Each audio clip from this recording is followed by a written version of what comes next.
Halbuki, hamını maraqlandıran məşhur sual: 70 kvadratlıq bir mənzili standart təmir etmək üçün cimizdə nə qədər pul almalıdır? Bu gün həm material, həm də usta xərclərini tək-tək hesablayır. Vaxt itirmələrini keçək rəqəmlərə.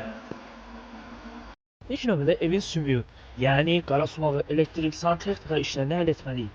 Ustaflı orta hesabla kvadratı 120-150 manatdan təxminən 8500-10000 manat arası. Qara material, sement, qum, kabel, boru və s. təxminən 6000 manat. Cəmi təmirin təməli üçün bizə minimum 15 malzemə lazımdır. İndi isə keçək gözlə görünən hissəyə.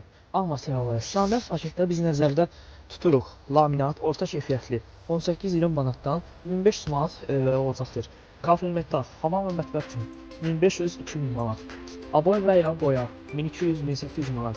Daxili qapılar, sörtədə standart qapı 1200 lazım. İstilik və santexnika. İstilik sistemini unutmaq olmaz. Kombi aparatı, radiatorlar, kollektorlar sistemi 70 kvadratlı ev üçün sizə təxminən 2500-3500 manata başa gələcək. Beləliklə, bir evi orta standart səviyyədə təmin etmək üçün ümumi büdcəniz 25000-30000 arası olmalıdır. Bu qiymətə mebel, texnika daxil deyil. Kiçik məsələ, təmirə başlamazdan əvvəl büdcənizin 10%-ni gözlənilməz xərclər üçün bir kənara qoyun.